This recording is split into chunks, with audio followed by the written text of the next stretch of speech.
Lo último que vimos fue RMI Profesor, y vimos el ejemplo, ¿no? Del método, bueno, del objeto que se encargaba de hacer sumas. no, de hecho, hoy vamos a comenzar con eso, profesor, me parece. Ah, entonces Terminamos no de lo ver toda vimos. la teoría, pero no habíamos visto el ejemplo. Ah, va, entonces vamos a ver. Déjame irme.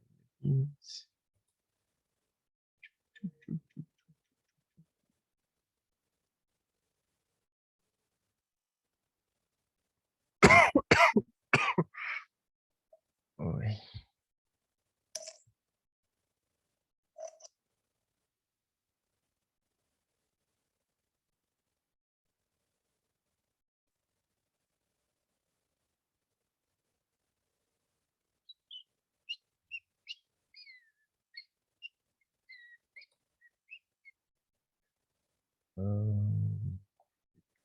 Pues no, lo de la práctica. Entonces vamos a ver el ejemplo. Entonces, que en la parte de la teoría quedamos que básicamente lo que vamos a necesitar es del lado del servidor necesitamos pues tener un objeto, que es el que se va a publicar. Ese objeto pues tiene que salir de una instancia de una clase. Entonces vamos a tener una clase, aquí está nuestra clase servidor. El nombre puede ser cualquiera, ¿no? El chiste es que esa clase tiene que implementar a una interfaz. Aquí está. Mi clase está implementando, en este caso la interfaz se llama suma, y esta interfaz suma es la que le va a dar la visibilidad a los métodos que voy a hacer accesibles remotamente. Entonces, vamos a empezar por la interfaz. En este caso tenemos que crear una interfaz, de hecho aquí está, tiene que ser pública, y esa interfaz tiene que heredar de la interfaz remote, de la interfaz java.rmi.remote. ¿Por qué? Porque esa interfaz remote es la que te va a dar la posibilidad de generar una referencia remota. Y esa referencia remota, pues es la que utiliza el stub del cliente, ¿no? Si se acuerdan del stub y el skeleton.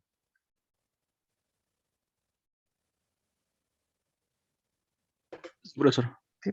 Entonces, para eso es esta interfaz. A partir de aquí se genera la referencia remota, que es con la que vas a invocar a los métodos del objeto. Entonces, por eso. Y los métodos que sean accesibles remotamente deben de dejar señalizado que pudiera ser que lancen una excepción remota. ¿Para qué? Para que en caso de que surgiera una excepción a la hora de ejecutarse esos métodos de manera remota, esa excepción se pueda serializar y se pueda mandar al cliente que está del otro lado de la conexión, ¿no? Para que éste pueda saber qué pasó, pueda rastrear esa excepción. Porque acuérdense que la excepción se va a lanzar del lado del servidor, porque es donde se está ejecutando la instrucción. Y si pasa algo, se debe de mandar a través de la referencia remota hacia el cliente para que él pueda saber qué pasó. Entonces, por eso aquí estamos importando tanto la interfaz remote como la excepción remote exception, ¿no? Entonces, tenemos nuestra definición de nuestra interfaz, que hereda de la interfaz remote, y aquí le estamos dando visibilidad a dos métodos, el método suma y el método getData. El método suma recibe dos parámetros, aquí están, el parámetro A y el parámetro B, son variables primitivas de tipo entero, y una vez ejecutado el método suma va a devolver un entero, y pudiera ser que al ser ejecutado, pues se generara una excepción, y esa excepción también debería de poder ser rastreada desde el lado del cliente, ¿no? Por eso tiene el throw remote exception. Tenemos el otro método, el método getDato, recibe dos variables primitivas también, una flotante y una entera. A es entero, B es flotante. A la hora de que se ejecute ese método, va a devolver una instancia de una clase. Esta clase que va a devolver, pues no es un dato nativo. Y aquí viene algo curioso que no sé si les había platicado la clase pasada, ¿no? Este tipo de dato que va a devolver el método getDato, al no ser un dato nativo, pues en el lado del cliente no existe la definición de esa clase, ¿o sí?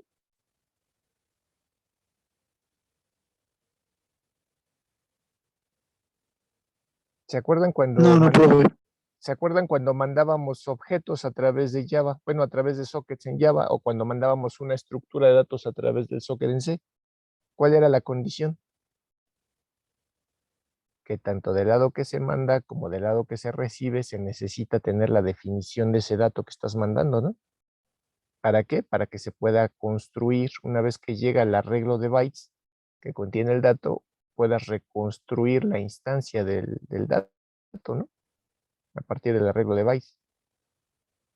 Entonces, en este caso, cuando se invoque de manera remota el método getDato, se nos va a devolver esto, pero no tenemos la definición de esto en el cliente. Entonces, ¿qué tenemos que hacer?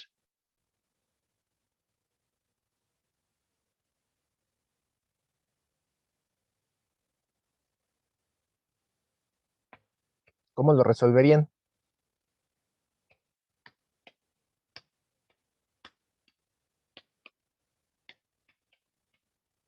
A diferencia de la aplicación con socket normal que estamos haciendo, con las aplicaciones que que hemos estado haciendo a lo largo del semestre, pues cuando transmites un objeto, previamente tú ya tienes esa definición de la clase de ese objeto que estás guardando, bueno, que estás recibiendo, ya la tienes ahí, ¿no? Porque el envío de los datos consiste de dos partes. Una de las partes es la serialización, que ya vimos qué es, ¿no? ¿Sí se acuerdan? Sí, profesor. Que es Es poder hacer una clase se pueda convertir en un arreglo de byte. exacto, un arreglo de bytes para que sea portable y lo puedas transportar a través del socket, ¿no? Esa es la serialización. Pero en el caso de RMI, además de la serialización, vamos a necesitar hacer algo que se llama marshalling o acomodo, como le quieran llamar, ¿no? Organización, no sé cómo le quieran decir. La traducción de Marshall es organizar, pero marshalling es algo un poquito más, es como estructurar algo. Entonces, ¿a qué me refiero con el marshalling? ¿Ya han utilizado esa palabra en alguna materia, en sistemas operativos, por ejemplo?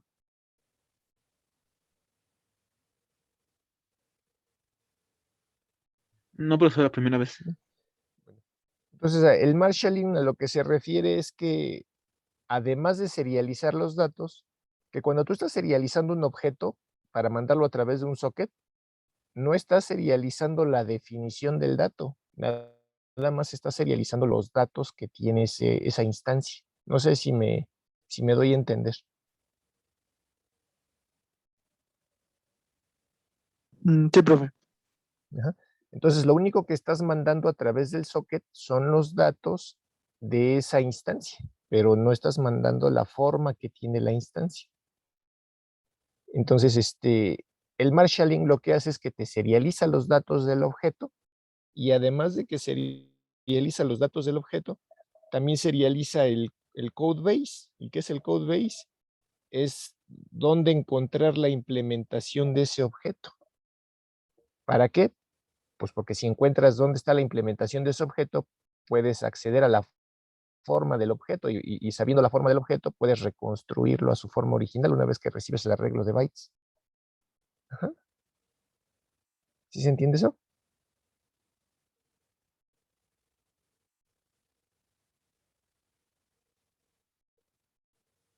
Entonces, el marshalling, acuérdense, implica la serialización del objeto, que son los datos, solamente los datos del objeto, más el code base, que es indicar dónde encontrar la implementación del objeto, o sea, la forma de ese objeto.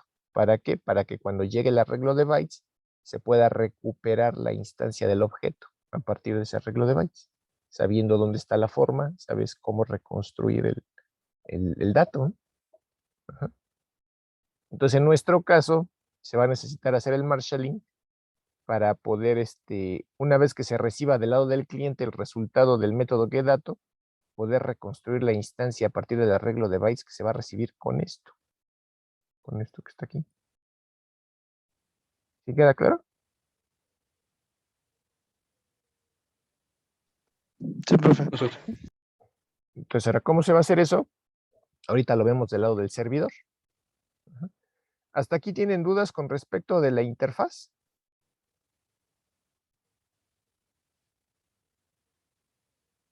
No, profesor. Pues básicamente nada más le estamos dando la visibilidad a dos métodos. Ahorita que veamos el lado del servidor, vamos a ver que el servidor tiene implementados varios métodos, pero de todos esos métodos, solamente va a ser visibles dos métodos, que son estos dos, el de suma y el de getDato. Porque son los únicos que aparecen ahí en la interfaz. Entonces ahora ya hicimos la parte de la visibilidad de los objetos, ahora vamos a implementar nuestra clase para a partir de ahí generar el objeto que se va a publicar.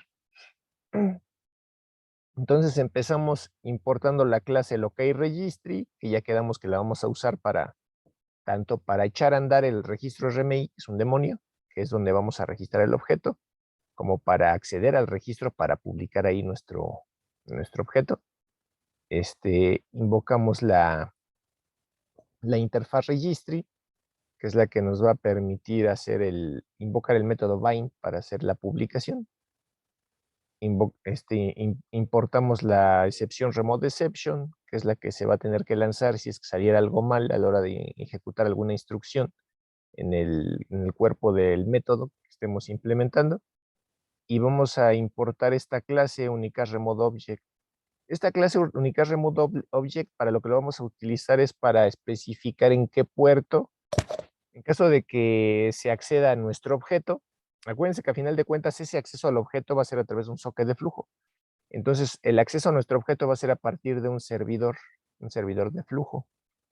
Entonces, ese servidor pues tiene que correr en algún puerto.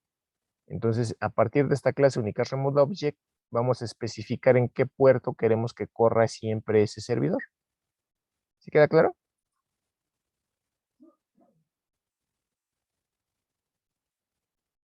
Profesor. ¿Sí? Bueno, entonces tenemos Sí, profe. nuestra clase servidor que está implementando a nuestra interfaz, que es la que le va a dar la visibilidad a los métodos. Aquí tengo pues tengo mi constructor, que realmente no hace gran cosa, de hecho no hace nada, pero pues ahí lo tengo. Y empiezo a tener el cuerpo de los métodos, ¿no? Aquí empiezo a implementar los métodos que va a tener el servidor. Entonces empiezo con el método suma, aquí está, la implementación del método suma, recibe dos variables miembro, dos variables primitivas de tipo entero, devuelvo un entero también, pudiera ser que al ser ejecutado lance, ahí está, simplemente devuelve la suma de los dos parámetros y ya. Tenemos el método resta, que también recibe dos parámetros de tipo primitivo, son enteros. Devuelve un entero y aquí está el cuerpo también, ¿no? Simplemente devuelve la resta de los dos parámetros. Si se fijan aquí en la definición del método resta, no tengo el throw remote exception. ¿Por qué? Porque como este método no aparece en la interfaz, no va a ser visible remotamente. Entonces, este método solo va a poder ser invocado localmente dentro del servidor. Si es que en la lógica de mi programa, el servidor en algún momento necesitará hacer uso de él, ¿no? Tenemos también el método producto, que también se va a ejecutar localmente, por eso tampoco tiene el throw remote exception.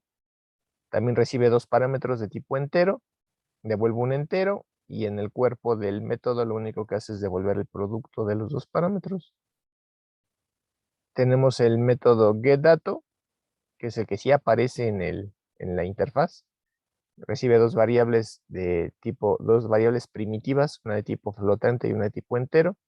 Y como esta se va a poder acceder de manera remota, pues en caso de haber una excepción, queremos que esa excepción se pueda rastrear desde el lado del cliente, entonces por eso tiene throws remote exception. Y me va a devolver una instancia de esta clase. Y lo único que hacemos pues, es devolver la instancia, ¿no? Aquí está. Generamos la instancia de la clase dato, y la clase dato lo único que tiene es esto. Aquí está mi clase dato que implementa la interfaz serializable porque a final de cuentas, como la invocación del método se va a hacer a través de un socket, pues cuando devolvamos la instancia de ese objeto, la instancia de esa clase, pues tiene que poder serializar para llegar al cliente, ¿no? Entonces, por eso es que nuestra definición de clase tiene que tener el implement serializable. Entonces, esta clase tiene dos variables miembro, un entero, un flotante. Tenemos el constructor, donde simplemente hacemos la inicialización de las dos variables, y tenemos sus getters para obtener de manera individual tanto el valor del entero como el valor del flotante. Y ya, no tiene gran cosa. ¿Hasta ahí tienen dudas?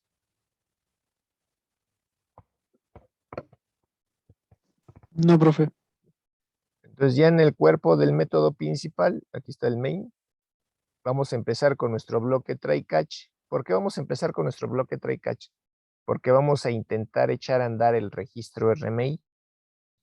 Entonces aquí, con el método estático createRegistry de la clase locateRegistry, con eso echamos a andar el demonio y tenemos que asignarle el puerto en el que queremos que se ejecute, bueno, al que se asocie ese proceso, ¿no?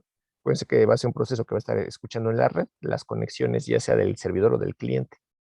Si es del servidor es para registrar un objeto, si es del cliente es para buscar un objeto, ¿no?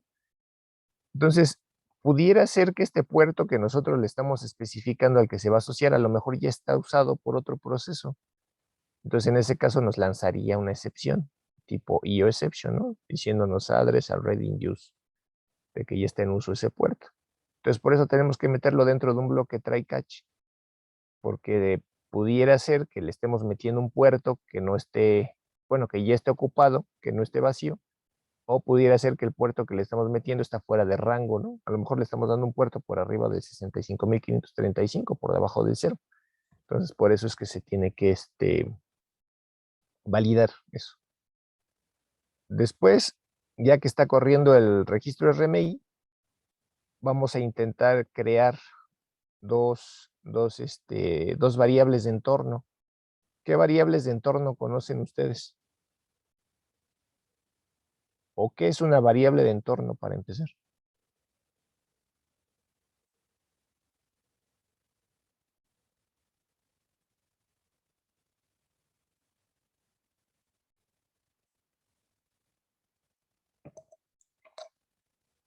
¿Han utilizado variables de entorno?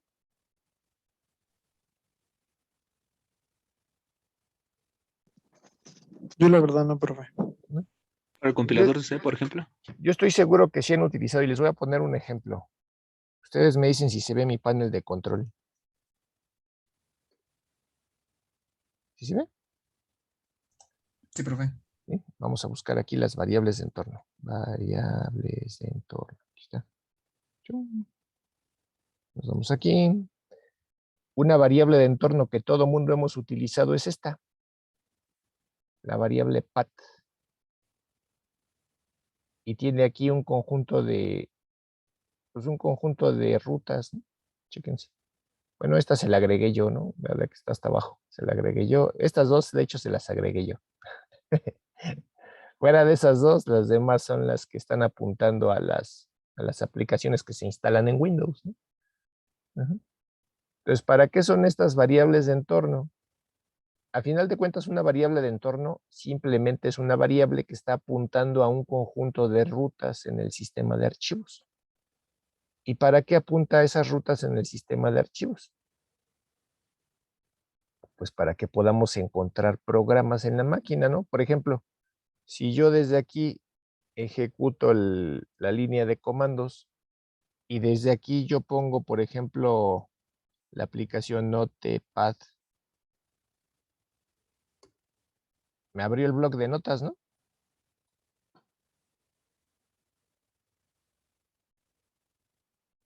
¿Y se vio? Profesor. ¿Sí?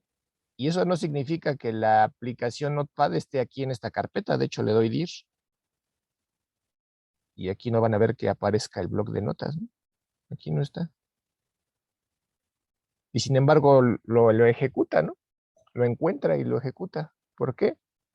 Porque el Notepad forma parte de las aplicaciones de Windows que se va a la variable de entorno del pad, el sistema operativo, y ahí en esa carpeta de las aplicaciones de Windows, ahí es donde encuentra la aplicación Notepad.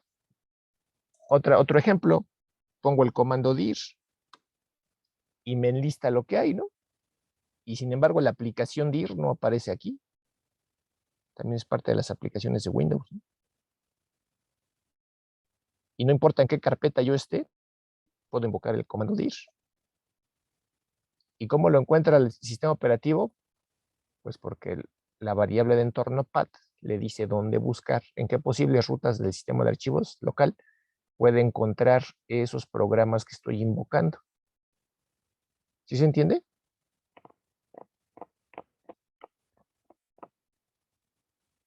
profesor. Entonces, por eso nunca, pero nunca en la vida, y ya me pasó una vez con un alumno, nunca en la vida vayan a borrar la variable de entorno path. Nunca, nunca, nunca, nunca, nunca, porque le dan en la torre a su sistema operativo, ¿no? Y si la Tienen que llegáramos a borrar, reinstalarlo.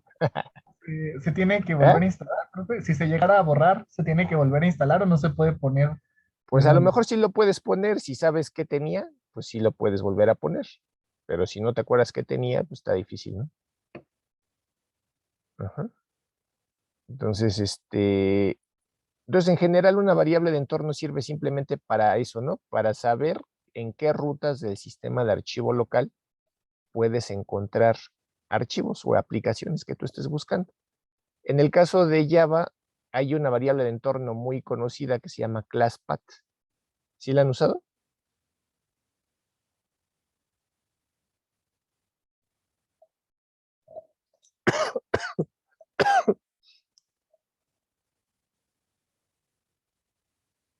El caso de la variable de entorno ClassPath lo utiliza la máquina virtual de Java para poder encontrar los archivos .class.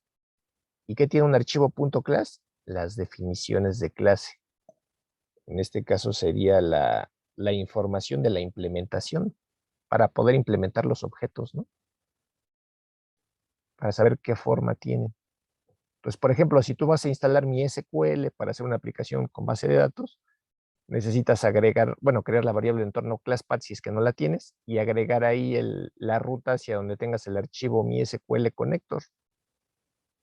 ¿Por qué? Porque bueno, el mi SQL connector.jar, porque ahí es donde están los archivos .class que te van a permitir generar la instancia de tipo connection para crear la conexión a la base de datos, de tipo el query, query o SQL query, no me acuerdo cómo se llama, y el result set, ¿no? Para obtener los resultados de la consulta a la base de datos. Porque solo así la máquina virtual va a encontrar las definiciones de clase con las que va a poder generar las instancias de las clases, ¿no? Ajá. ¿Hasta ahí todo claro?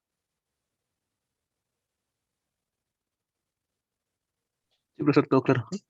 Bueno, entonces, en este caso, en este código, para crear una variable de entorno, simplemente se utiliza el método setProperty de la clase system. Y ya con eso puedes crear las variables de entorno que tú quieras, ¿no? En este caso, estamos creando una variable .codebase. ¿Qué les dije que era el codebase? Cuando vimos lo del marshalling. ¿Dónde se guarda la definición de una clase? Exacto, ¿no? Donde se encuentra la implementación del objeto. Bueno, en este caso, la forma de la clase para poder generar los objetos, ¿no? Entonces, en este caso, lo que le vamos a decir mediante la variable de entorno codebase es donde se encuentran nuestras definiciones de clase para que, por ejemplo, en el caso del método getDato, que devuelve una instancia de la clase dato y esa clase no se encuentra en el cliente sepa dónde está, dónde puede encontrar esa implementación para poder generar la instancia del dato que está recibiendo. ¿Sí se entiende? Profe. ¿Sí? Entonces, el valor asociado a esta variable de entorno, pues en este caso le estoy poniendo esta ruta. ¿Y cuál es esta ruta? Pues la carpeta build classes de mi proyecto de NetBeans, que está, oh, aquí está.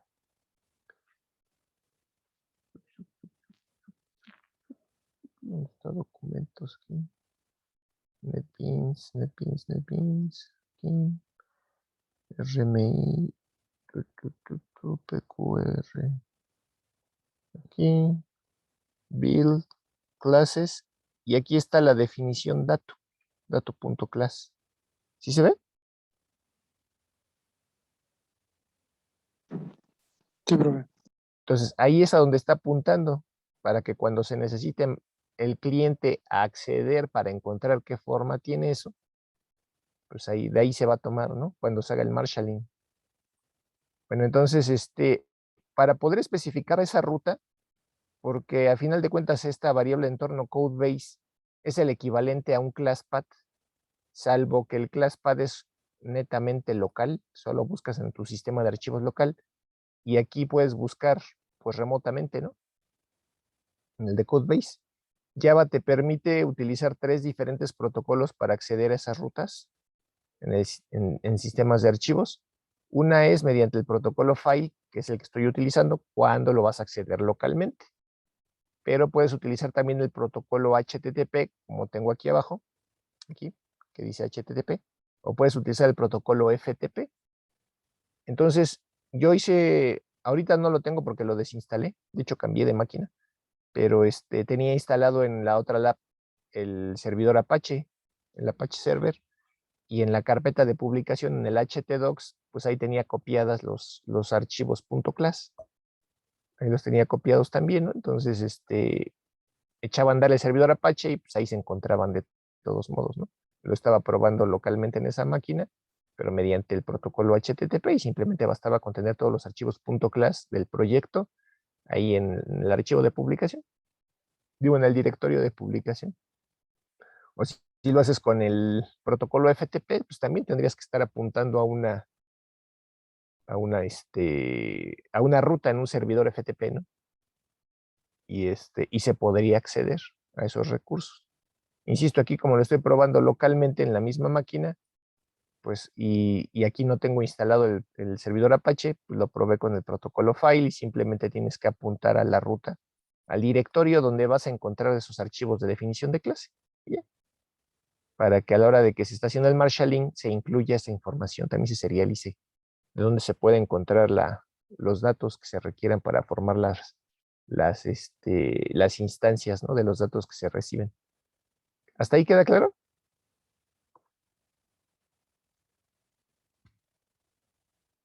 Profesor.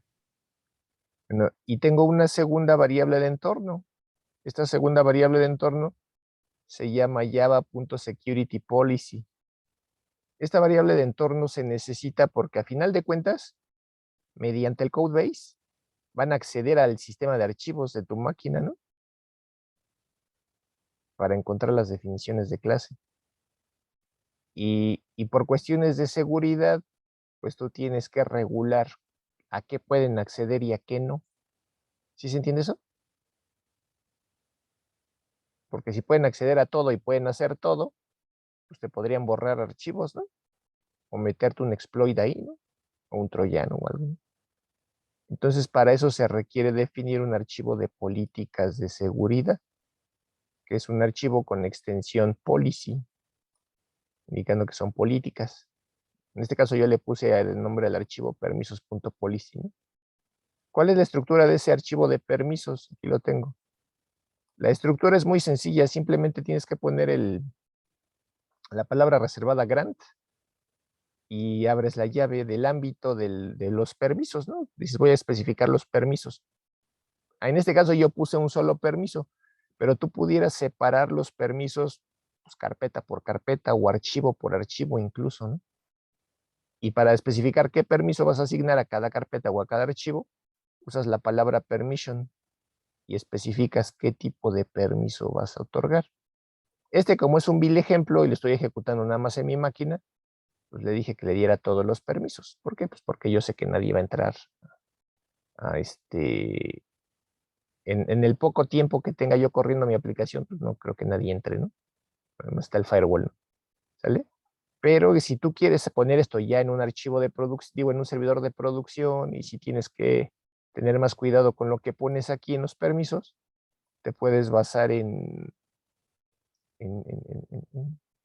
aquí, te puedes basar en estos permisos que se tienen, por ejemplo, aquí están, puedes dar permiso de lectura, o puedes dar permiso de escritura, o puedes dar permiso de ejecución, o puedes dar permiso de borrado, o puedes darle permiso de que lean enlaces si es que hay algún enlace por ahí, ¿no? Ajá. ¿Y cómo defines esos permisos? Justo con la misma estructura con la que les enseñé hace rato. Por ejemplo, aquí hay uno. Acuérdense que empieza con la palabra grant para definir los permisos. Por ejemplo, aquí está diciendo que va a dar permisos precisamente al codebase. Al codebase que está apuntando aquí, a este archivo. bueno, más bien a esa ruta que se está accediendo a través del protocolo file. Y aparte está dándole los permisos a nivel de archivo a esta ruta, pero nada más para lectura. Ajá. ¿Sí queda claro?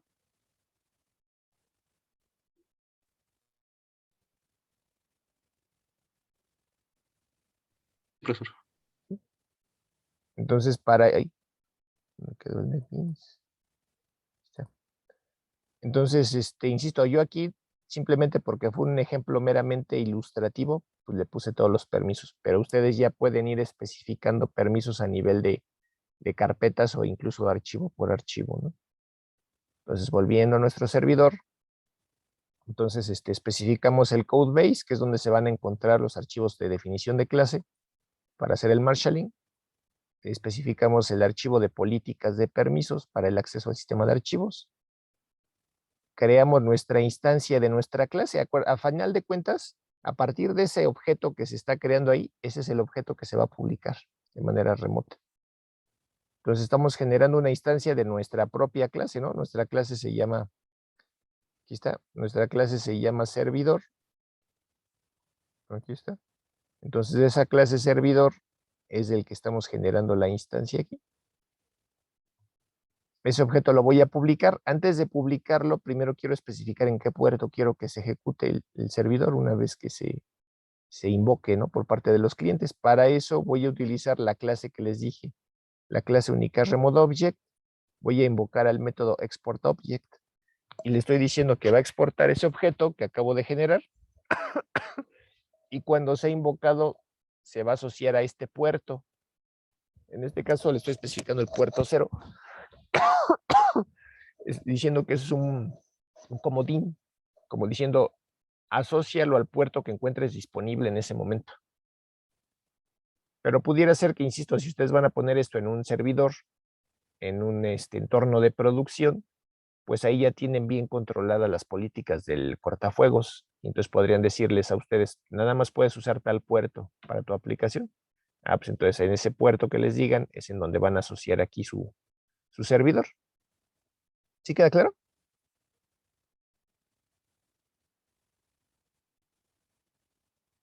Sí, profesor. ¿Sí? Y entonces ya lo único que nos falta es acceder a... Acuérdense, para acceder al registro RMI usamos el método estático getRegistry. En este caso, como el registro RMI va a estar corriendo en el puerto 1099 y en la misma máquina que el servidor, por eso no le pasamos parámetros de la dirección ni del puerto. Entonces ya obtenemos aquí la conexión al registro. Y con el método bind decimos que vamos a publicar este objeto con este identificador, con el identificador suma, ¿no? Entonces quien lo busque lo va a buscar por el identificador suma y ya se le va a devolver la referencia remota para que pueda invocar los únicos dos métodos que hicimos visibles. ¿Hasta ahí queda claro?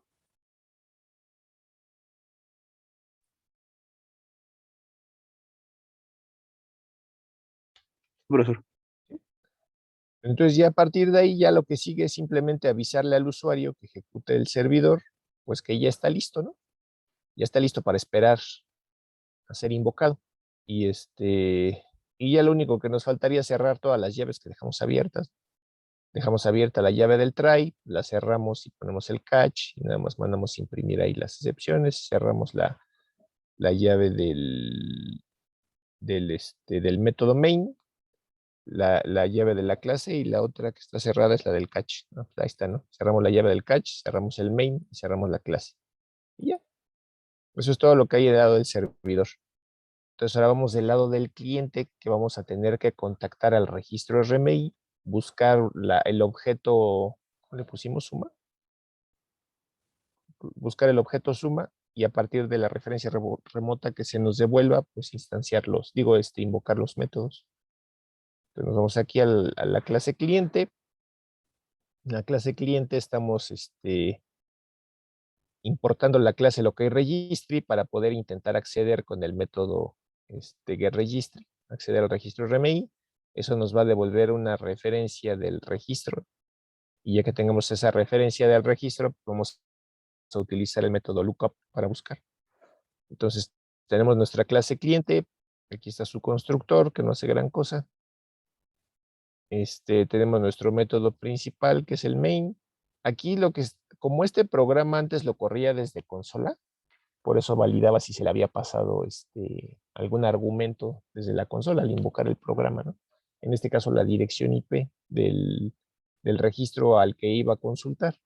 Y por eso validaba aquí en la variable host, digo, en la variable host, decía, si le pasaste un parámetro al correr el programa, pues ese parámetro pues, va a ser la dirección del host al que quieres consultar, y si no, pues va a tener el valor nulo, que significa que lo vas a consultar localmente. Y entonces es lo que está haciendo esta variable host simplemente, ¿no? Como en este caso lo voy a correr desde NetBeans y no le estoy pasando parámetros, pues la variable host va a tener asociado el valor nulo. ¿Por qué? Porque lo voy a probar localmente. Si ustedes quisieran probarlo remotamente, pues tendrían que asignarle a host una dirección IP y ya.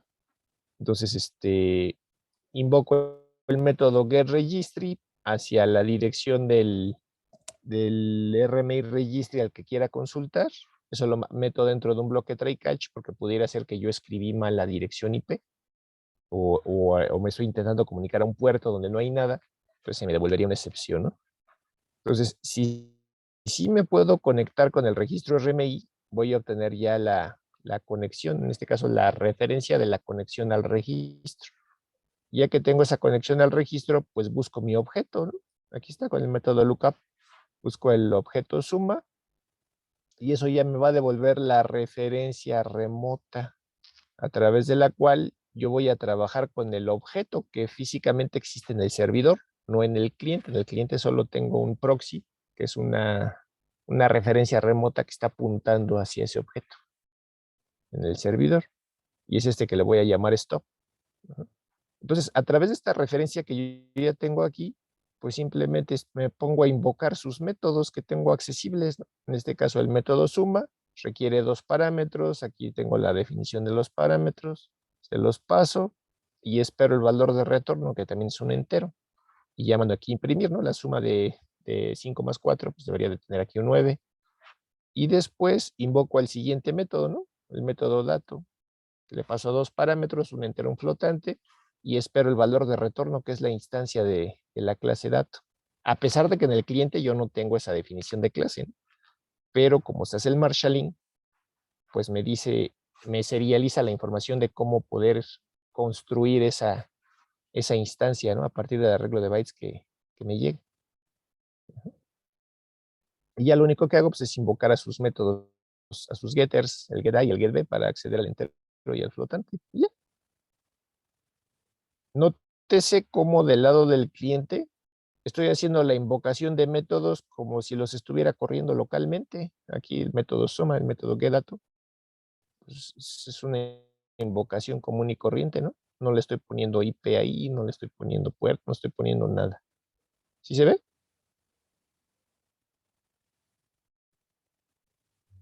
Sí, profe. ¿Sí? Había Eso, dicho algo, ¿cómo? sobre el dato, que entonces no importa que ahí no estemos invocando, más bien implementando la clase dato.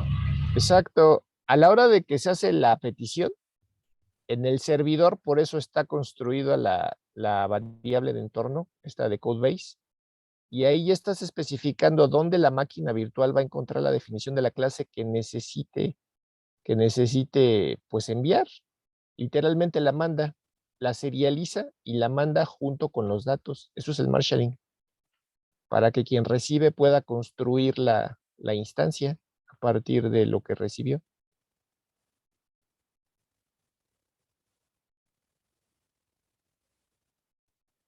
Y lo pueden poner en una máquina del servidor, en otra máquina del cliente, y va a jalar. ¿Por qué? Porque se está haciendo el marshalling de la definición del dato. Se está serializando junto con los datos del objeto y se está mandando. Yo ahora había justamente comentado que, por ejemplo, para los saltos, ¿dónde se establece la cantidad de saltos que puede dar? Pues en este caso no lo estás especificando. Por ejemplo, cuando tú haces un socket por TCP, tú no especificas la cantidad de saltos porque va por TCP. TCP solito los pone. Y en caso de que pusiera una cantidad de saltos que no alcanza para que lleguen, que son más o menos 64, Y de hecho se supone que con 64 saltos, o sea, de acuerdo al RFC de TCP, dice que con 64 saltos debería de alcanzarte para llegar a cualquier dirección dentro de tu continente. Pero en caso de que no alcanzara a llegar, pues como es TCP y TCP te garantiza la entrega, vuelve a transmitir con más saltos. Y eso ya lo hace solito TCP sin que tú tengas que hacer nada. Donde tú sí tienes que especificar los saltos es cuando trabajas con multicast, con UDP. Ajá.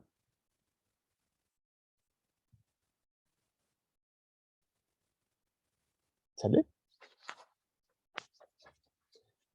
Bueno, entonces vamos a correr el lado del servidor. Lo corremos. Nos va a decir que ya está, el registro RMI ya se inició. Nos dice que ya está listo. Insisto, y no cree en ningún momento ningún socket. Se crea internamente a partir de RMI. Y ahora vamos a crear un cliente, ¿no? Vamos a correr el cliente. Chum. Y aquí está, ¿no? Invocó el método suma. Aquí dice la respuesta de sumar 5 y 4 pues es 9. Y después invocó al método getDato. Obtuvo la definición de la clase dato. Y generó la instancia. Y a partir de la instancia invocó a sus métodos getI y getB. Y ahí está. Entonces ya pude comunicar las dos aplicaciones, ¿no? Y sin necesidad de usar sockets. O sea, por debajo están los sockets, pero ya no me tuve yo que ensuciar las manos programándolos. Ajá. ¿Dudas hasta aquí?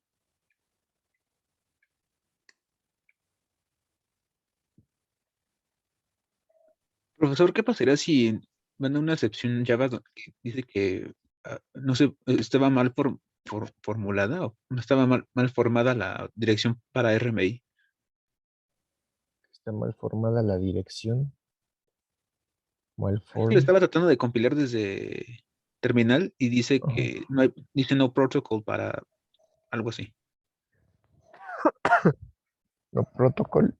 Pudiera ser que la excepción que te está... ¿Y en qué línea te lo está marcando? Al ejecutar el servidor. Ajá, pero ¿en qué línea te lo arroja?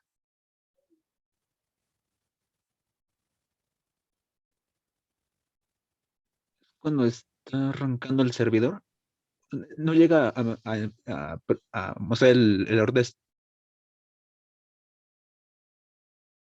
Lanza una excepción, pero no te dice en qué línea está la excepción. Ya ves que cuando te lanza una excepción, por lo general te dice en qué línea fue.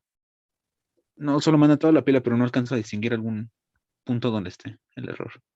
A ver, déjame parar tantito para que compartas, para ver lo que te arroja. Si gustas compartir tu pantalla nada más para ver lo que te arroja de salidas. Permítame. ¿Qué tengo aquí?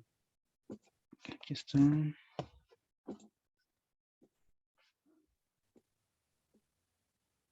¿Se ve mi pantalla, profesor? Sí. Ah, Y a ver, aquí dice marshalling. Un marshalling return as exception is Java. perdón. Ay, Bueno, aquí está. Y aquí está. Java malform URL exception, no protocol. Ah, pero no te dice ni siquiera en qué línea, ¿verdad? A lo mejor aquí, como dice que precisamente el error lo está haciendo en el marshalling, pudiera ser que el error sea porque no te está encontrando la definición de la clase dato. ¿Del encode base? Sí. Ajá, del code base. Pues chécate bien la ruta donde estás poniendo el code base. Ok, profesor, gracias. Sí. Bueno, vuelvo a compartir. ¿Alguna otra duda?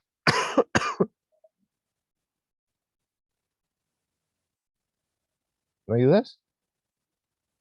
Entonces, como les decía, con esto ustedes podrían desarrollar pues bien rápido las aplicaciones. ¿Por qué? Porque se ahorran toda la parte del socket, ¿no? Y se enfocan más en la lógica de la aplicación. Ajá. Vamos a ver ahorita la otra API, que es RPC. que básicamente nos va a permitir hacer lo mismo, pero en C.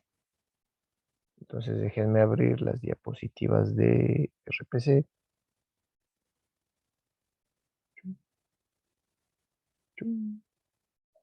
Bueno, entonces ahora vamos a pasar de Java a C. De hecho, el de C surgió antes, surgió desde los 80s. Esto que se llama llamadas a procedimientos remotos.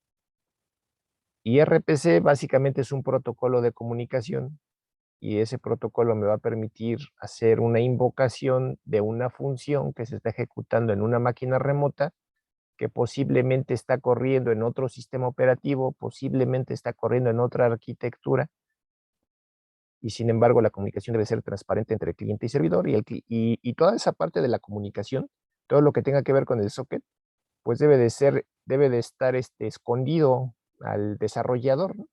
Él lo debería de ver casi como si estuviera invocando los métodos, digo, las funciones localmente.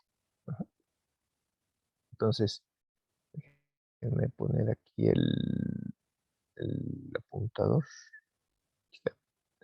Entonces, RPC fue creado por estos dos señores, Bairil y Nelson, en el 84, como les decía, ya es bastante viejo.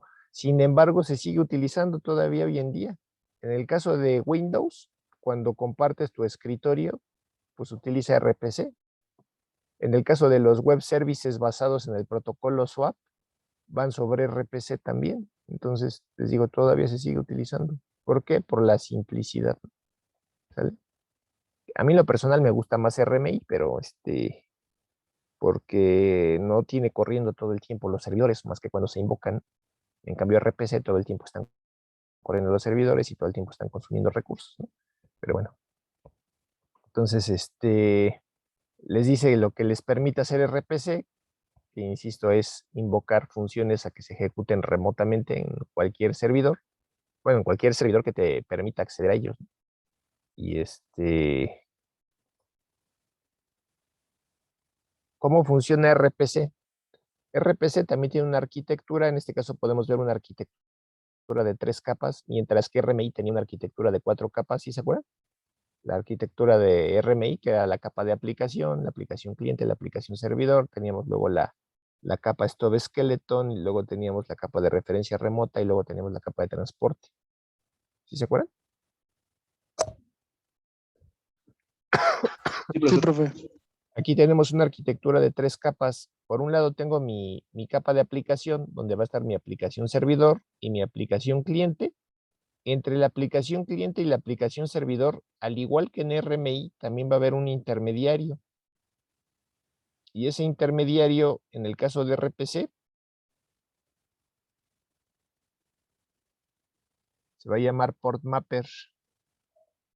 Entonces, ese port mapper va a tener un rol parecido al del registro RMI.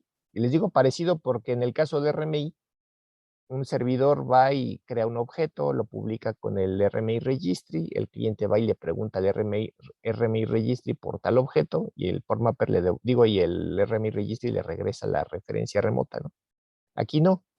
Aquí el port mapper básicamente nada más es pues un portero, que el servidor va a generar los programas. En este caso, el servidor lo que va a publicar no son objetos, va a publicar programas, y cada programa tiene su identificador. Y ese programa puede tener implementadas varias versiones, ¿no? Por aquello del, ¿cómo le llaman? El control de versiones. Pues a lo mejor yo tengo mi programa P y está la versión 1, programa P versión 1, versión 2, versión 3, versión N. Yo puedo ir sacando cada cierto tiempo una nueva versión y puedo hacerlos todos accesibles a través de la red, ¿no? Entonces, lo que el servidor va a registrar con el port mapper es cada programa y su versión correspondiente de ese programa. Y entonces, cuando un cliente necesite invocar alguna de las funciones de algún programa, se va a dirigir al port mapper y le va a preguntar, pues, en qué puerto está corriendo tal programa por tal versión. Y el port mapper dice, tal programa con tal versión está corriendo en el puerto tal. Y así es como el cliente hace la invocación directa a ese puerto. ¿Sí se entiende? Sí, O sea, no profe. no es tan directo como RMI, que ya te da hasta la referencia del objeto. En este no, en este tienes que ir a preguntar por el puerto para que te digan qué puerto está corriendo y luego ya haces tú la invocación a ese puerto. Ujú.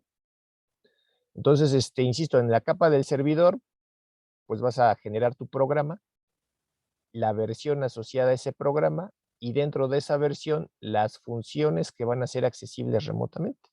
Y todo eso es lo que se va a ir a registrar con el port mapper. Del lado del cliente vas a hacer una comunicación hacia el port mapper. La única ventaja que tiene RPC es que trabaja con las dos pilas de protocolos, la de TCP y la de UDP.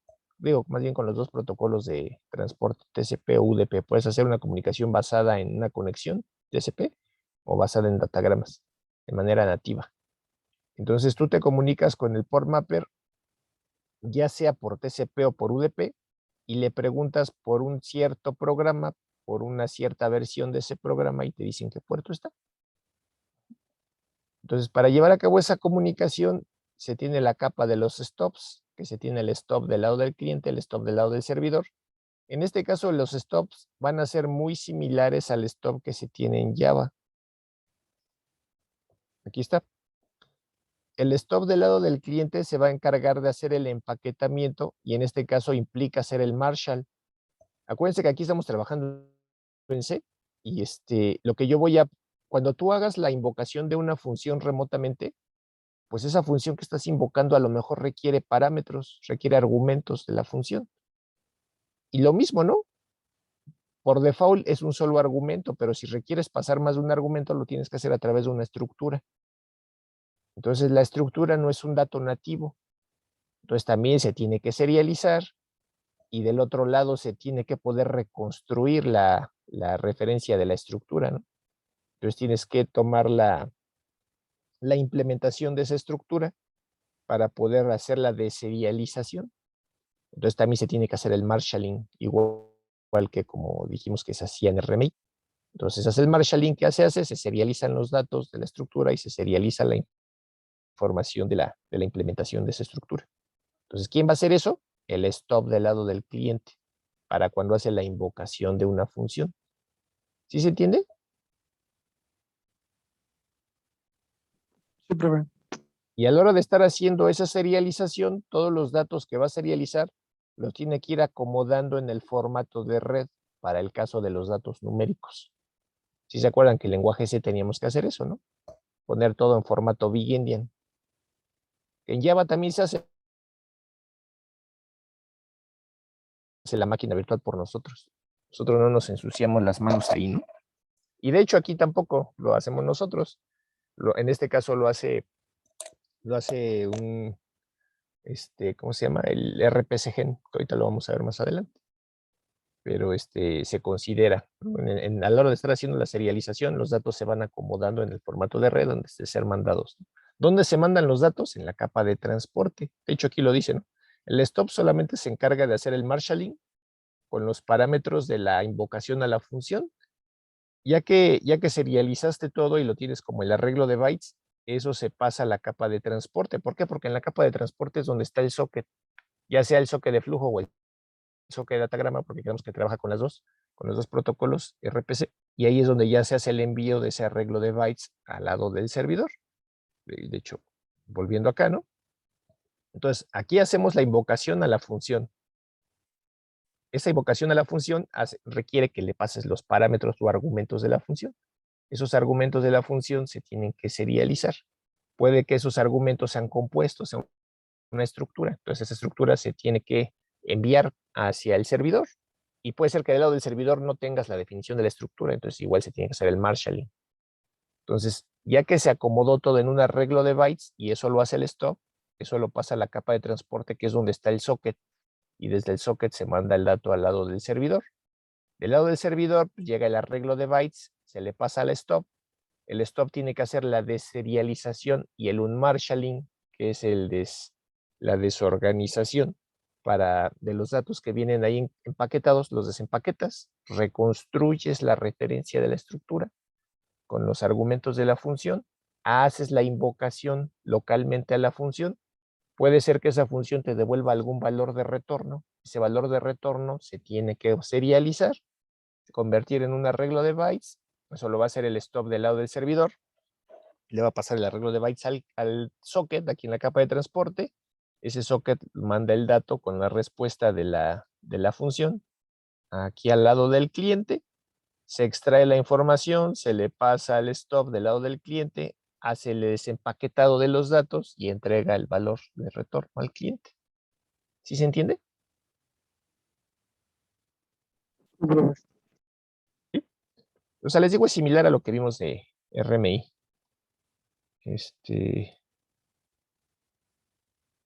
Aquí tenemos pues exactamente lo mismo, ¿no? Simplemente en vez de decir capa de transporte, pues dice sockets. ¿Por qué? Porque en la capa de transporte es donde están los sockets, que son los que hacen el envío. Y es lo mismo que les acabo de explicar. Vámonos aquí a un ejemplo. Ahorita regreso a esa información. Esto es lo que quería que viéramos. Entonces, ¿cuál es la receta de cocina aquí, no? Por un lado, al igual que en RMI, primero necesito tener corriendo el demonio del RMI register. Aquí en RPC, antes de correr cualquier cosa, primero necesito echar a andar el port mapper, porque igual que con RMI, pues va a ser el intermediario que se va a encargar de registrar los programas que van a ser accesibles remotamente. Ajá. Entonces, echo a correr el port mapper. ¿Dónde va a correr? En el puerto 111, tanto de TCP como de UDP, porque acuérdense que soporta los dos servicios de transporte, TCP y UDP. Ahí va a estar escuchando el port mapper, ya sea a los clientes o al servidor. El servidor, pues para publicar un nuevo programa, al cliente para acceder a uno de los programas que están publicados. Cada que se publique un programa, se va a publicar con una tupla, programa y versión. Un número de programa asociado con un número de versión de ese programa. Acuérdense que yo puedo tener varias versiones del mismo programa. Y el port mapper lo va a asociar al puerto donde va a estar corriendo ese servidor. ¿Y queda claro? Sí, profesor. Sí, profe. Bueno, entonces empezamos aquí donde dice paso 1, ¿no? Un servidor quiere publicar un programa, entonces lo va a publicar especificando el identificador del programa, la versión del programa, y le va a decir en qué puerto se va a estar ejecutando. Y con eso el port mapper pues ya lo va a asociar, ¿no? Tal programa con tal versión va a estar corriendo en tal puerto. Y para eso el servidor se tiene que comunicar al puerto 111 de donde está corriendo el port mapper y es donde hace ese registro. No necesariamente va a ser una conexión, depende si tú especificas que se haga por TCP o especificas que se haga por UDP y ahorita vemos dónde se hace eso.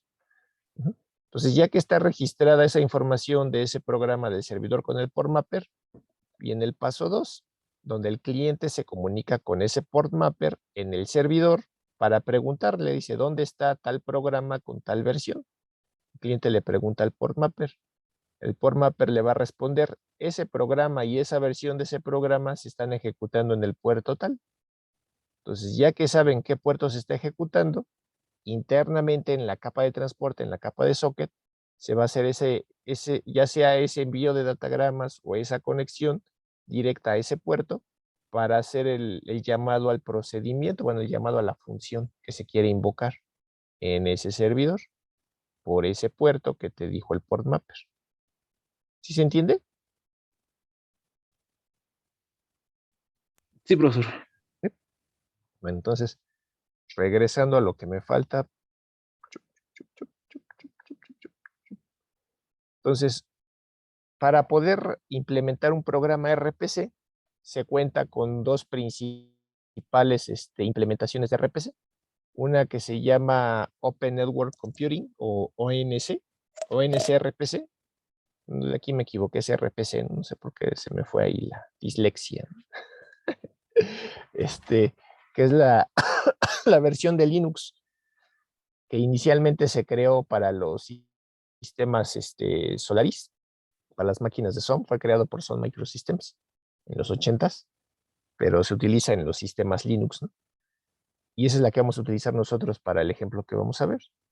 Y también está la versión de Windows, que es DSRPC, que es la que utiliza Windows para el escritorio remoto y para lo que se vaya a utilizar, ¿no? Entonces nosotros ahorita nos vamos a basar en esta, en la de ONCRPC, porque ya ven que todo lo que les he dado en C lo hacemos para Linux. Entonces, Pero si ustedes gustan más adelante investigar, pues pueden buscar esta implementación, la de DCRPC, y trabajarlo sobre Windows. Debe ser muy parecido. Entonces, ONSRPC, que es la distribución para Linux, insisto, la creó Sun Microsystem inicialmente. Tiene su especificación en este RFC, en el RFC 1831, y nosotros para trabajar ONSRPC nos vamos a basar en un protocolo de descripción para hacer la definición del programa que se llama representación de datos externa o XDR. ¿Por qué vamos a basarnos en esta? Porque van a darse cuenta cómo nos va a facilitar un montón la vida utilizar XDR. Que si no lo hacemos así, tendríamos que hacer a manita todos los programas y nos tardaríamos un poquito, ¿no? Porque simplemente para un hola mundo requeriríamos al menos 7 archivos. Pero con XDR requerimos solo uno y ese uno nos genera los 7 y va a ser bien rápido. Entonces, como les decía, XDR, que significa representación de datos externa, es el estándar para la descripción y codificación de datos que va a garantizar la portabilidad entre sistemas, aunque tengan diferente arquitectura, ¿no? Bueno, tienen que estar basados en Linux, pero a lo mejor pudieras comunicarte una distribución de Linux de Apple con otra distribución de Linux de, por ejemplo, un Ubuntu o algún otro Linux, ¿no? Otro sabor de Linux, ¿no? Y te va a garantizar la portabilidad de tu código entre Linux. Entonces, ¿con qué cuenta XDR? Pues XDR, a pesar de ser, además de ser un formato de representación externa, pues también es un protocolo que te sirve para describir y codificar los datos de tu aplicación de RPC. Se parece mucho al lenguaje C, su sintaxis. Ajá. Y en esa sintaxis, XDR maneja pues tipos de datos, diferentes tipos de datos que son parecidos a los que manejamos en C, como por ejemplo te maneja enteros con signo, te maneja enteros sin signo, te maneja enteros largos, te maneja enumeraciones, te maneja números de coma flotante, tanto de precisión simple como de doble precisión, te maneja arreglos y te maneja estructuras. Por eso les digo que se parece mucho a C. También te maneja cadenas. Y esta es más o menos la sintaxis que utiliza o la estructura que maneja XDR para hacer la definición de un programa RPC. Tienes que comenzar especificando el ámbito de tu programa. ¿Y cómo lo haces? Programa, seguido de su nombre asociado a ese programa, y abres una llave que te indica el ámbito de ese programa, de dónde a dónde está la definición de tu programa, ¿no? Hasta donde se cierra, y luego lo igualas a un identificador numérico en hexadecimal. Y dentro de ese ámbito de tu programa, vas a especificar un número de versión. Y dentro del número de versión, que también tiene su identificador y también tiene su llave, porque puede haber varias versiones del mismo programa, vas a definir tu función o tu procedimiento, como le quieras llamar, procedimiento o función, que va a ser accesible de manera remota. Vamos a ver un ejemplo para que quede más claro. Aquí tenemos un ejemplo. Este archivo se llama suma.x en representación XDR. Todos los archivos de XDR tienen la extensión .x, ¿no? Entonces, en este caso, nuestro programa tiene aquí su definición con la palabra program, tiene su nombre de programa, en este caso se llama programa suma, y aquí está la llave que delimita el ámbito de ese programa, ¿no? Desde que se abre esta llave hasta que se cierra acá, y después viene el igual y su identificador numérico. ¿Hasta ahí queda claro esta parte de aquí? Esta línea y esta línea. Bueno, principalmente esta línea de arriba. Ahorita les explico más de la de abajo. Profesor. Es parte de la estructura del programa. Simplemente pones la palabra program y su identificador en texto. Y una llave que delimita el inicio de ese programa y donde termina el programa, y después su identificador numérico, que es el que utiliza RPCgen. Entonces, el identificador de cada programa va a estar asociado a un entero, a un identificador de 4 bytes. De hecho, aquí como está en hexadecimal, podemos ver cada byte, ¿no? Estos 2 caracteres es el primer byte, estos 2 caracteres el segundo byte, estos 2 caracteres el tercer byte y estos 2 caracteres el último byte. Son 4 bytes de identificador numérico asociado al programa. Yo no puedo utilizar cualquier combinación de números aquí en el identificador porque algunas combinaciones están restringidas. Aquí la vemos la tabla. Las que yo puedo utilizar están aquí en este rango. Desde el 0x2 y 7 ceros hasta el 0x3 y 7 f's. Es el rango para que los usuarios comunes y corrientes especifiquen identificadores de programa en sus máquinas, ¿no? Solamente este rango. Los primeros números pues, no los podemos utilizar, los últimos números no los podemos utilizar y estos están sin uso. Entonces nada más nos dejan este rango, que también son bastantes, ¿no? Desde el 2000000 hasta el 3FFFFF, 7Fs. Es un rango bastante grande para nuestros programas que necesitemos tener corriendo ahí en nuestras máquinas. ¿Hasta ahí queda claro? ¿Esa parte? Sí, profesor. Bueno, entonces ya quedamos, ¿no? Empezamos nuestro programa de definición de XDR para RPC. Empezamos con la palabra program, ponemos un nombre, un texto. Iniciamos el ámbito de ese programa abriendo la llave y todo lo que esté dentro de la llave va a pertenecer a este programa suma hasta que se cierre la llave y su identificador de ese programa suma. Dentro de ese programa suma, yo podría definir varias versiones de un jalón, ¿no? La versión 1, la versión 2, la versión 3, la versión N. Para eso, uso la palabra reservada version y especifico un nombre asociado a esa versión. En este caso le puse suma version, ¿no? Abro la llave que delimita el ámbito de esa versión. Todo lo que esté dentro de esta llave pues van a ser las funciones o procedimientos que van a pertenecer a esa versión. En este caso, dentro de la versión 1, que al final de esta llave tengo el identificador numérico, aquí, y digo que es la versión 1 de mi ¿cómo se llama? De mi programa suma. Entonces, dentro de esa versión 1, tengo publicadas pues solamente un procedimiento, solamente una función, que en este caso se llama la función suma.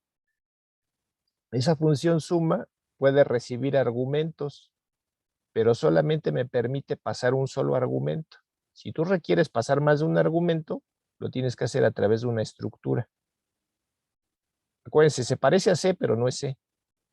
Entonces, aquí no le tengo que pasar un apuntador, ¿no? Simplemente le paso una variable de tipo estructura y esa estructura me permite crear aquí la cantidad de parámetros que yo le quiera pasar a la función y es lo que le voy a pasar.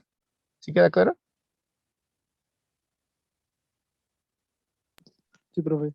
Y Sí, este, profesor. y este procedimiento o esta función, como le quieran llamar, también tiene su identificador.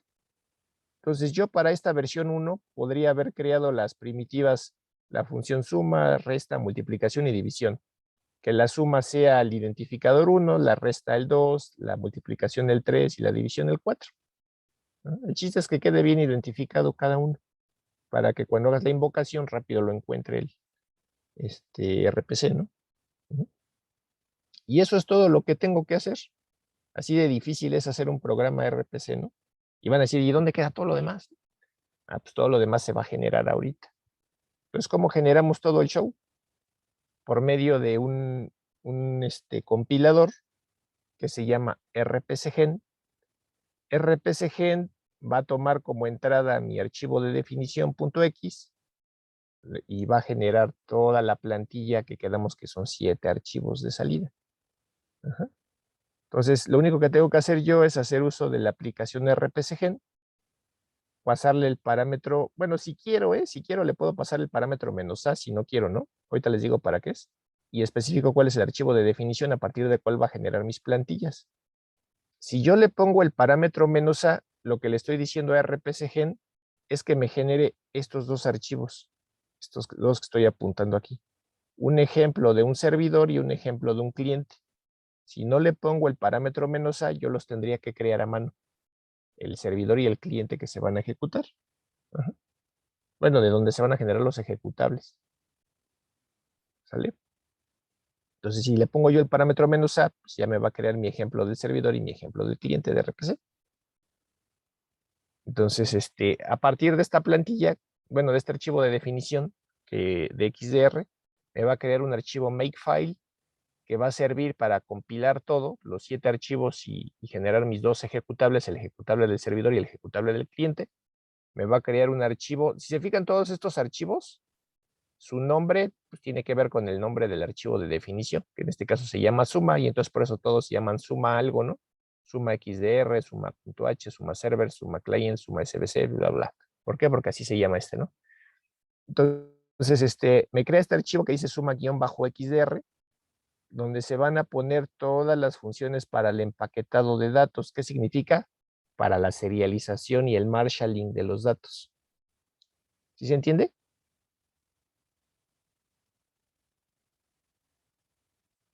Sí, profesor. ¿Por qué se requiere eso? Pues porque, por ejemplo, aquí, en nuestro archivo de definición, estamos pasando como parámetro algo de tipo sumandos, y sumandos no es un tipo de dato nativo, ¿no? Es una estructura. Entonces se tienen que crear las funciones que se tengan que crear para poder hacer la serialización de ese dato y el marshalling de ese dato para que del otro lado se pueda generar otra vez la referencia a la estructura. Entonces, para eso se crea este archivo donde vienen ya las funciones necesarias para poder hacer el empaquetado y desempaquetado de los datos.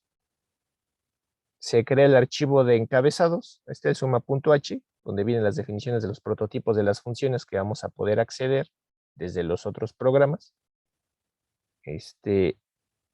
Me crea este archivo que tiene el nombre del archivo de definición, _server. Aquí es donde me va a generar el cuerpo de las funciones que se van a acceder de manera remota. Así como en Java yo tenía mi clase server, que era donde le daba el cuerpo a los métodos que estaban definidos en la interfaz, pues aquí yo también, ¿no? Aquí le tengo que dar el cuerpo a las funciones o a las primitivas esas que en el archivo .x simplemente estaban especificadas, pero no estaban implementadas, ¿no? Entonces aquí es donde le tengo que dar el cuerpo a esas funciones. ¿Sí se entiende? Sí, profe.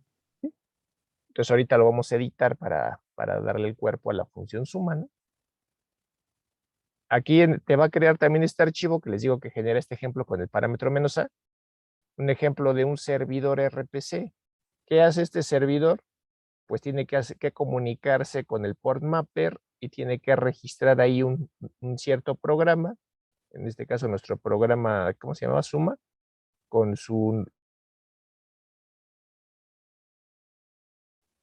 y lo tiene que publicar. Eso es lo que va a hacer este servidor y ya lo hace por ti RPCgen, ya te lo crea. Te va a crear también este ejemplo del cliente. ¿Qué es lo que hace el cuerpo de este cliente? Se comunica con el port mapper, bueno, establece una conexión hacia el port mapper, va a buscar con un identificador de programa y un identificador de versión, le va a preguntar al port mapper por el puerto en el que está corriendo esa versión de ese programa y va a esperar a recibir el puerto en el que está corriendo para hacer la comunicación hacia ese servidor. Ya te lo está haciendo por ti también el RPCgen para que no lo tengas tú que hacer a mano. Y te va a crear también este archivo, que dice suma-client.c. ¿En qué se diferencia este archivo de este? En estos programas que tenemos aquí, el Suma Client, el Suma SBC, el Suma Server y demás, no se está utilizando tal cual las funciones de RPC. ¿Por qué? Porque las funciones de RPC requieren muchos parámetros, al menos 7 parámetros. Entonces, para facilitarle la vida al desarrollador de software, RPCgen crea unas funciones de traducción que dicen, pues todos los parámetros que requieren las funciones de RPC, algunos de ellos se pueden obviar. Entonces yo los puedo automatizar, yo los puedo dar por default. Entonces él crea, RPCgen te crea unas funciones de traducción que reciben a lo más 4 parámetros para que no tengas tú estar que poniendo tantos parámetros que algunos se pueden obviar. Y esas funciones de traducción las pone aquí. ¿Sí se entiende?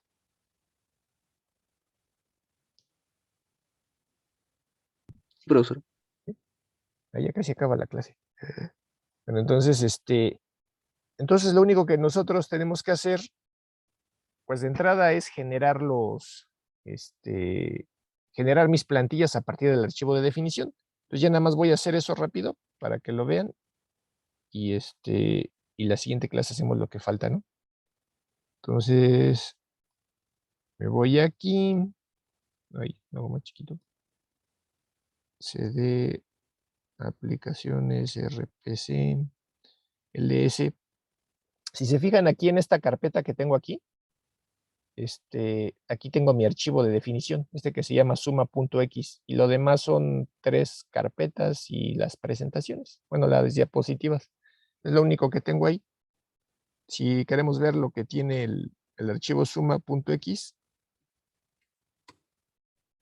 pues es lo mismo que vimos en la diapositiva, ¿no? El struct sumandos, la definición de mi programa, la definición de mi versión y la definición de mi función suma. ¿Sí se ve?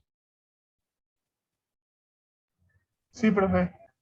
Entonces, si usamos el comando rpsgen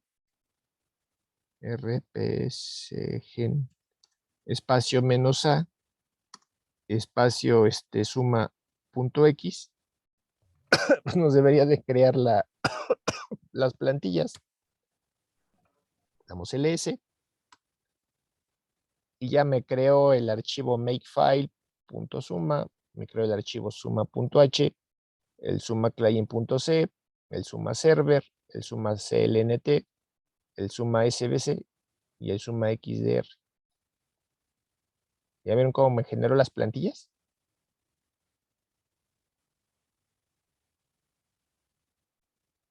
Sí, profesor. ¿Sí? Bueno, ya nada más antes de acabar, ahorita, la siguiente clase vamos a ver que se tiene que editar. A lo mejor si ustedes quieren hacer esto, cuando traten de poner el rpsgen-a, a lo mejor ahí la consola les dice que no existe el programa rpsgen. ¿Por qué? Porque no viene instalado por default. Entonces, para solucionar ese problema, lo único que ustedes tienen que hacer es instalarlo. ¿Cómo se pueden dar cuenta si está instalado? Pues checando si está corriendo el servicio de RPC. ¿Cómo? Con el comando rpc info espacio -p. Entonces, aquí en la consola, bueno, en el Ubuntu o en el Linux que ustedes tengan, ponen rpc info espacio -p y les tiene que decir en qué puertos está corriendo el port mapper, que tiene que estar tanto en TCP como en UDP. Entonces, si sí ven que sí está corriendo el port mapper, pues muy seguramente sí tienen instalado RPC. Si no lo tuvieran instalado, pues nada más lo instalan, ¿no? Por ejemplo, aquí. Aquí simplemente con el sudo apt-get install rpcbind o con su gestor de paquetes buscan el paquete rpcbind y lo instalan. Puede ser que después de instalarlo no lo esté ejecutando. Entonces, si lo quieren ejecutar una vez que lo hayan instalado, pues nada más echan a andar ese servicio, rpcbind start, bueno, sudo rpcbind start. Y después ahora sí, ya ponen rpc info, ya les debería decir que ya está corriendo rpc. Y está corriendo el port mapper, ¿no? Así, en el puerto 111, que es el que corre por default, ¿no? De hecho, aquí está en el 111, tanto de TCP como de UDP. ¿Dudas hasta ahí?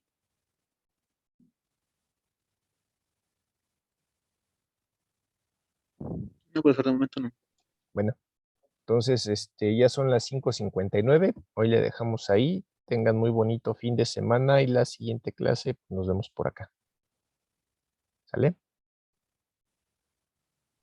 Vale, profe.